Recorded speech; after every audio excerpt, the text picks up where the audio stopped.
63% of workers say they wouldn't be able to cover a $500 emergency expense. Most people don't have $1,000 in the bank. Most people cannot handle a tire blowout or they're going to put it on credit. Americans now carry more than $1 trillion in credit card debt. The official poverty measure in the U.S. today is based on calculations from the mid-1960s. It's also a system that is pervasive in actually creating poverty situations. Poverty leads to more anxiety, it leads to more stress, it leads to more health problems. $37.9 million. That's the number of Americans currently living in poverty, accounting for 11.6% of the total population. That's despite the fact that America ranks first as the richest nation in the world in terms of GDP. The United States is known for having this great abundance, and at the same time, alongside that abundance, there is widespread poverty and economic insecurity. Sometimes you question, we're in the United States of America. How can the citizens be going through such a issue? We always boast that we're a superpower, that we are the richest in the world, and things just don't make sense. Poverty in the U.S. had been steadily improving over the past decade. From a height of 48.8 million people living in poverty in 2013 to 34 million in 2019. That was until the pandemic changed its course. COVID absolutely had a very deep impact on the access to employment and long-term employment for a number of families that were already vulnerable for various reasons. Prior, it was myself and my two older brothers, along with my stepdad, that constantly worked to provide for everyone in the house. But after COVID-19 and the whole lockdown, we were laid off. And ever since then, we have had issues finding a job. Poverty is expensive. About 11% of the federal budget, or $665 billion, goes to economic security programs. Child poverty alone is estimated to cost the U.S. over $1 trillion, based on the latest research from 2018. There are also really high costs on an individual level. Poverty leads to more anxiety, it leads to more stress, it leads to more health problems, all kinds of things that amplify the effect of poverty.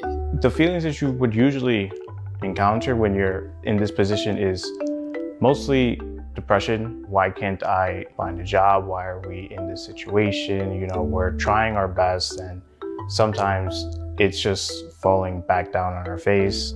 So how did poverty become such a big issue in the United States? And why is it so difficult to end it? Income inequality is one of the big reasons why the U.S. suffers from such high rates of poverty. The income for the top 10% was more than 13 times higher than income at the bottom 10%, according to the U.S. Census. We, unfortunately, in the United States are at the very high end in terms of income inequality. And so what happens is when the distance gets further and further away, the rungs on the ladder get further away, and it's harder for people to climb those rungs out of poverty into the middle and to the upper class. The pandemic has made inequality worse.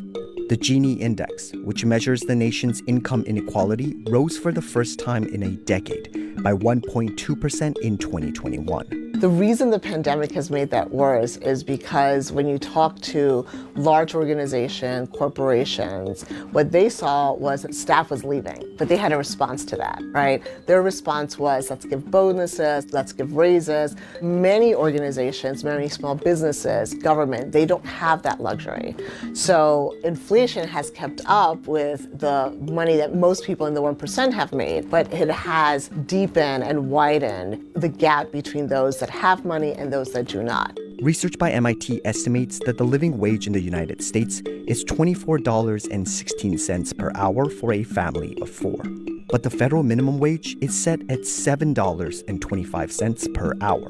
This means that a typical family of four needs to work more than 2 full-time minimum wage jobs to earn a living wage. And single-parent families need to work significantly harder. We worked at a banquet hall. Any sort of party, we would set it up, come early, set the tables, dishes, plates, silverware, everything, you name it. We worked for $15 an hour. It was really bad. I would say we were really overworked.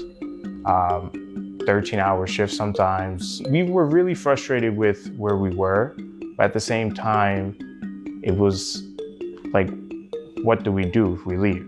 You know, we were at that stage of like, yeah, we hate this job, but we have to keep it to continue going. Problems with wages are especially worse for workers of certain races. If we're looking at the broader population of people who are poor or low income, meaning one emergency away from being poor, we're talking about approximately 140 million people. Out of the 140 million, well over 70 million people, well over half of that population are people of color. The U.S. also suffers from a lack of social safety nets that protect Americans from poverty. If you look at, for example, the amount of cash that people might get if they're low income, it's very, very minimal. Right now, we receive welfare, and it's roughly around $250 for my household is 7. And it actually has helped us a lot. Sometimes the numbers really don't make sense because how can a large family just live off a couple $100s, especially now in this day and age where you go to the grocery store, you spend in a few items $100. Most countries, for example, European countries, have what's known as a child allowance, where if you have a child, you get a certain amount of monthly income to help raise that child. That's pretty common, but in the United States, we don't have anything like that. And in the United States, we don't have universal benefits, for example, healthcare or childcare.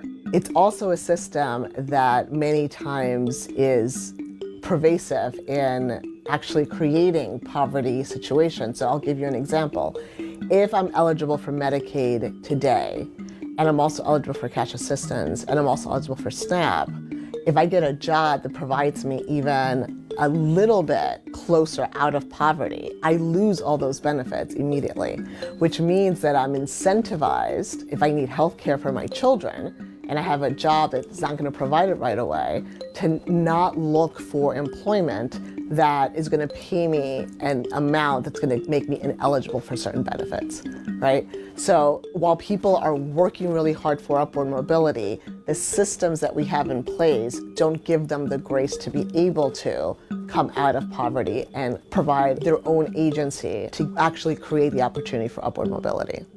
The official poverty measure in the U.S. today is based on calculations from the mid-1960s. It's calculated by comparing pre-tax income against a threshold set at 3 times the cost of minimum diet in 1963. A large number of federal programs still rely on this measure to figure out who is eligible for assistance and welfare. The researcher whose work became the basis of that measure never intended it to be used in the way that it currently is, both as a widespread measure of poverty, but then as the basis of all of these different social welfare programs and allocations of resources towards those programs. It doesn't take certain very obvious indicators into consideration. To start, it looks at pre-tax income, which is not what I'm taking home every day, so that doesn't make sense. It also doesn't look at different family compositions, which absolutely impacts how a family may spend money. If I am the type of family that has both of my parents living with me, I'm going to spend more. It doesn't look at expenses around food or childcare. So in many ways, it's incredibly out of date because it has not kept up with the way life has changed for most Americans. As a response to these criticisms, the supplemental poverty measure was developed in 2011 as an improvement over the existing measure. It incorporates into the measurement both the cost of basic needs like food, clothing, utilities, but also government transfers and programs. So you could see the effect of government programs in addressing poverty and economic insecurity. It also takes into account geographical differences. So the supplemental poverty threshold is more of a range depending on where you live, your household size, and what your housing status is. So it is more comprehensive. And in that way, it's an improvement on the official poverty measure. But some experts argue that even the supplemental poverty measure isn't a perfect method. While it looked to close the gap on certain indicators that the original poverty measure was not taking into consideration, it did not go far enough. Food is one of those places where we are still not taking into account what food may cost in a state like New York versus a state like Mississippi. So if you have a universal brush for the whole country, you're going to miss a number of people that are either at risk of falling into poverty or are already technically living in poverty but are not counted by the measure. The Census Bureau told CNBC that both the official poverty measure and the supplemental poverty measure provide a consistent data of poverty measurement, and that the Bureau continually strives to innovate and improve the design and measurement of their well-being statistics. This difficulty in measuring poverty has also led some experts to argue that poverty isn't as serious of an issue as it's made to believe. Poverty in the United States, in the way it's normally understood, is not a big issue at all. It's deliberately miscounted, okay? So the reality is that we have poverty in the United States because the Census Bureau ignores the entire welfare state when it goes to count poverty. You count poverty by saying, well, a household has an income, say, less than $26,000 a year, but all the welfare benefits, or 95% of the welfare benefits, are not counted. They also undercount earnings by about 50%. Therefore, you have a lot of poverty basically because most of the resources that these folks have are not counted. Unless we can get an accurate number of just how prevalent poverty is in the United States, attempting to eradicate it is close to impossible. When we don't have those numbers, a lot of folks who are making policy decisions are flying blind. Whether I'm a large corporation that is looking to invest in an organization or in a city, or whether I am a public official that is trying to figure out how much SNAP is enough SNAP. If I don't have a baseline, there's no way I'm ever going to be solving the problem. If COVID has proven anything, poverty is an issue that can be resolved with the right policy. Government assistance led to a significant decline in the supplemental poverty measure, lifting 45.4 million Americans out of poverty during the height of the pandemic. Policy, I would say, is one of our strongest tools in fully addressing and eradicating poverty. It is where we can define what the problems are, accurately measure what the problems are, and then design and implement the programs we need to address the true extent of poverty. Really good example that I'll use is that of the elderly. This is the one real success story in the United States, is we've really been able to reduce the poverty rates amongst the elderly as a result of primarily Social Security and Medicare. So if we didn't have those programs today, poverty rates for the elderly would go from about 10% to 40%. And that shows you the dramatic impact that government programs and policies can have on reducing poverty. Figuring out a more accurate method of measuring poverty is a vital step in eradicating the issue. I would begin with changing how we define and measure poverty to include the full extent of economic insecurity. Another way of measuring poverty, and this is a way that European countries and other countries use, is what's known as a relative measure. And so they say, if you fall below 50% of median income, then we're going to count you in poverty. So if the median income was $70,000 and you fell below $35,000, you'd be counted as being in poverty. More targeted social programs could also have a significant impact on the impoverished community. Some of those programs may include an expanded child tax credit, the kind of which we saw in 2021 when it was expanded during the pandemic. Raising the minimum wage immediately to at least $15 an hour, but then moving towards a living wage, and guaranteeing that everybody who wants to work can work as a guaranteed ability and access to a good paying job. I think a really straightforward solution that people have been talking about more recently is the idea of a universal basic income. So here the idea is that if poverty is a lack of income, then a very straightforward way is to transfer some income. Here's the analogy I would use to get people to shift their way of thinking, and it's the analogy of musical chairs. Let's say we have 10 people playing and 8 chairs available. Now, who's going to win and lose at that game? Well, if we focus on the individual level factors, people that were in a bad position when the music stopped and so on. But if we focus on the structure of the game, then 2 people are going to lose out regardless of the individual attributes. And that's what's going on here in the United States. We're focusing on people aren't working hard enough, they're not doing this, they're not doing that, when really the problem is that there aren't enough chairs in the game.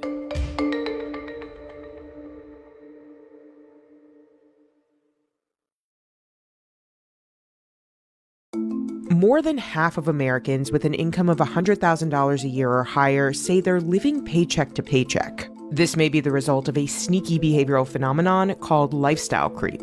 Lifestyle creep is the common pattern of making a little more money and starting to spend a little bit more money. It happens almost automatically. I think people hold these benchmarks in their mind. If I reach this position or I get this promotion or I make it to this age, then I can live this life, or then I deserve to have these things. And then they kind of go a little crazy or go a little wild on it. And then it becomes like a trade-off. Like they only can enjoy their present happiness and they're not able to save or plan for the future. There's nothing wrong with wanting nice things. The mental, emotional reason why we want to acquire more is generally rooted in this need for like your perceived value. Like we live in a world where like the nicer car you drive, the higher your perceived value is.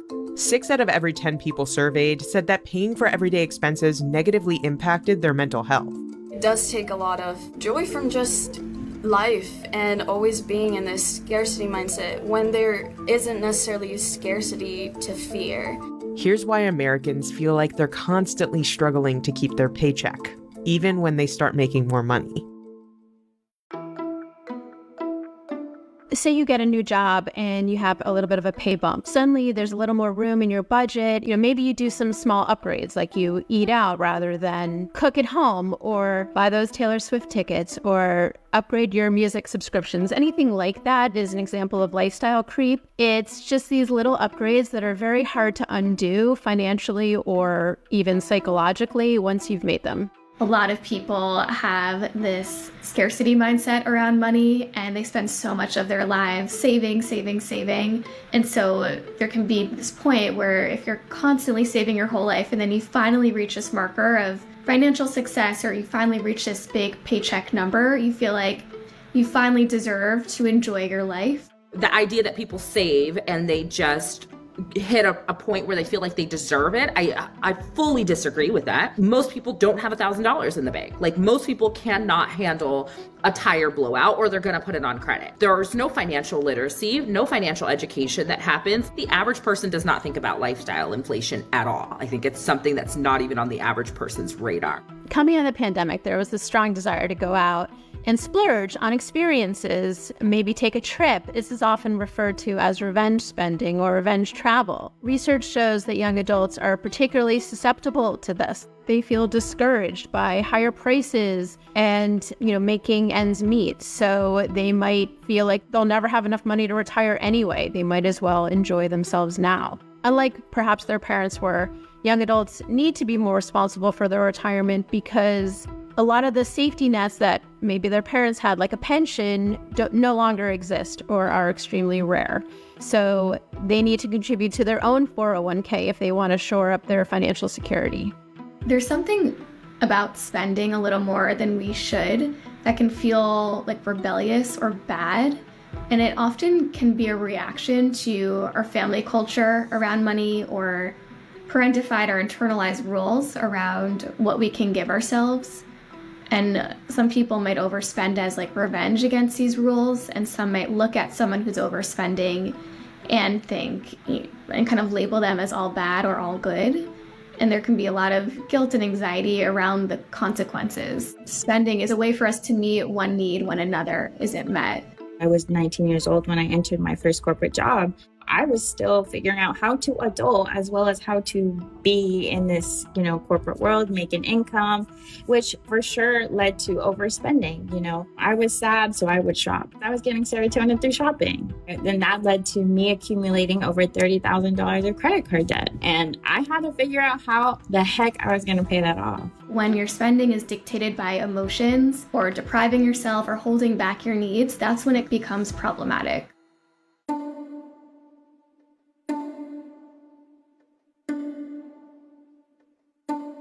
I generally like to think of lifestyle inflation in sort of two buckets. You have like your general idea of what lifestyle inflation is, which is the buying fancy cars, the buying nice things along those lines. And then there is lifestyle creep that's more like regular everyday things that if you're living paycheck to paycheck, you're going without, like going to the dentist, getting oil changes on your car, right? There was a time in my life when oil change was just like not even a priority. Like I'm trying to keep tires on my car. I'm trying to keep it running. I'm trying to keep the registration paid. I'm not concerned about an oil change, right? More than 60% of Americans live paycheck to paycheck as of September 2023. That, along with inflation, can have serious financial consequences. Many Americans also don't have emergency savings to fall back on. 63% of workers say they wouldn't be able to cover a $500 emergency expense. You know, there's that saying, being poor is really expensive, because then when it is time to get basic maintenance on your car, it ends up being way more expensive than you were planning on it being because you haven't done basic maintenance. And that can go well beyond car trouble. 46% of Americans said they have a balance on their credit card because of an emergency expense, according to a creditcards.com survey. 10% coming from car problems, 11% to cover unexpected medical bills, and 10% for home repairs. Because of inflation and higher prices nearly across the board, people have been having a harder time making ends meet, and often that means turning to credit cards to fill in the gap between what you need to buy and what you can actually afford. Credit card rates are over 20%. That's the highest interest that you'll likely find anywhere unless you're getting a payday loan. Credit card debt can really spiral out of control and pretty quickly. The solution to get what you need when you're in a position when you don't have it, it really is to just make more money. It sounds like a simple solution, but it also sounds like a condescending one, right? You tell somebody who like is doing the best that they can that like they need to make more money. The solution to make more money isn't really realistic. The experts that I talked to said it's okay to treat yourself as long as you've built in a buffer in case something comes up. You want to be able to find that balance between enjoying your life and your emotional well-being and your financial well-being. Marbriza Flores describes herself as a recovering super saver. I would describe a super saver as someone who maybe is now in a position where they do have some sort of income, some sort of stability, but it's a certain mindset that keeps you in scarcity mode and afraid to spend on things that you may need or want and kind of affect your lifestyle in that way. My way of saving it was to hoard it. And the tough part is that saving for the sake of saving, it's not very reinforcing, but it can kind of be addictive, and there's momentum in that. I wouldn't advise going to that extreme. It does take a lot of joy from just life and always being in this scarcity mindset when there isn't necessarily scarcity to fear. After working with a wealth coach, I continued to save because I was still very kind of would put me at ease in that scarcity mindset. Like I felt at ease having kind of my savings. I continued to save money, but in a more intentional way, with the intention being of spending it. When you're in scarcity, you're feeling this anxiety. My first thing that I like to tell individuals is forgive yourself for what you've done in survival mode. I think I like to divide it between, what's essential, what's, an actual bill type of expense versus a lifestyle. What's a choice that you take on to spend money? For example, a choice to go out drinking and having fun, and there's also not the choice. You have to make that car payment. You also have to put gas in that car for it to go, right? So there's things that you can't avoid, and there's things that you have a choice to do, and you can adjust. Value-based spending is what I teach, and it's where you sit down and you really evaluate, one, where am I spending my money right now, and am I being reactive or am I being proactive in that? Am I spending my money in places that really have value for me, or am I spending my money in places that I think I should be spending my money because of outside influences? And once you have an idea of where your money is going right now and looking at, am I aligned with this? Is this something that I actually value? The goal here is to find balance. It's about finding ways to spend in the moment and also how you want to spend your money in the future. So it's about enjoying your life, but not being so focused in a future that hasn't come yet or too much focus on the present. The idea is having your cake and eating it too. You can have bites of your cake right now and then save some cake for later.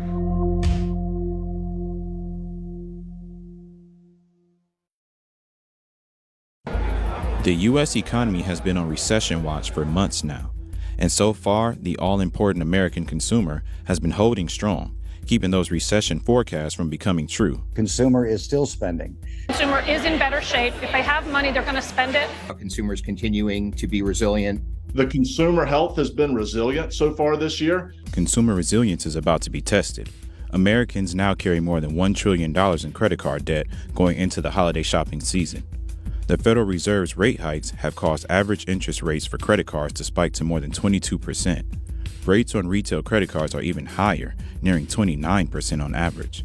Despite this, the holiday season shows no signs of a slowdown, as each shopper is prepared to spend almost $900 on average this year, according to an NRF survey. US consumers walking towards a cliff, basically. The state of the consumer will be in focus in the post-holiday season, as economists will want to know, can American consumers handle racking up a record amount of credit card debt, and if it will lead into more delinquencies.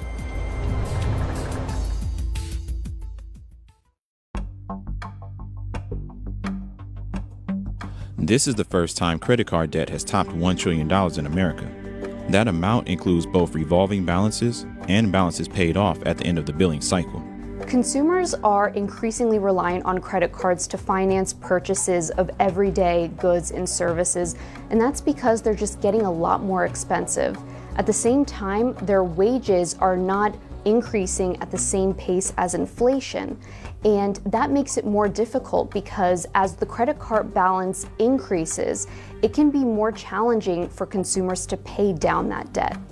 The excess savings that Americans lined their pockets with during the COVID-19 pandemic is largely now spent. High inflation and interest rates have made everything more expensive. Normal costs like groceries, gas, and housing are all rising. Add in the resumption of student loan repayments, and it's creating the perfect rising debt storm. Americans are skipping out on some of their credit card payments because household budgets are squeezed due to higher borrowing costs. Another factor for the rising debt is the increase of credit card users. More than 70 million new accounts have been opened since 2019. That year, 65% of Americans owned a credit card. And after a contraction in issuance due to the pandemic, the amount of Americans owning a credit card rose to 69% in 2023. Credit cards can be like power tools. They could be really useful or they could be dangerous. It's all about how you use them. Typically, after the holiday season, credit card debt levels drop as consumers pay down their shopping balances. But at the start of 2023, it remained unchanged, and now shoppers are prepared to spend even more than 2022. Holiday shoppers do plan to spend more, according to a survey and the forecast done by the National Retail Federation. They found that people plan to spend about $40 more than they did last year, and that could be in part because of higher prices in some categories. There is still this deal-seeking mentality for items, and so that may mean that people are going to look for whatever is on sale, along with seeking newness. Americans planning to flood the mall with their retail credit cards may be shocked when the bill comes, because those cards are carrying a higher interest rate than years prior. In fact, some are starting to rise to rates that only subprime borrowers see, rates exceeding 33%. Some retailers have already noticed is that credit card delinquencies have ticked up, and that may mean that people are struggling to make payments and could again be a warning sign. Big box retailers like Macy's and Nordstrom already flagged the slowdown of repayments on their credit cards over the summer, showcasing a potential risk to retail revenue this season. The average consumer has around a $6,000 credit card balance, $400 to $600 monthly student loan payment, high rent, and car loan payments. Americans may wonder if it's even possible to keep their heads afloat. The best tip for credit card debt payoff actually is to get a 0% balance transfer card. So you move your existing high-cost debt to this new card with a 0% promotional rate. Credit card balances saw the largest increase of all debt types this year, $45 billion. And compared to other debt types, credit cards typically hold the highest interest rates. Any extra money should probably go to the credit card, just because that's likely to be your highest cost debt by a wide margin. A boom for consumers may come from Congress's Capping Credit Card Interest Rates Act. If passed, the bill would cap APR for credit cards at 18%, prevent credit card companies from imposing new fees to evade the cap, and impose penalties on credit card companies that violate the cap. But all eyes are still on the Fed. We're not really sure where the Federal Reserve is going to be taking interest rates next. If they continue to hike rates, it could be more difficult for borrowers to pay down the debt. If they reduce interest rates, however, it will take some pressure off consumers, and they might be able to start making more consistent payments and reduce those delinquency rates.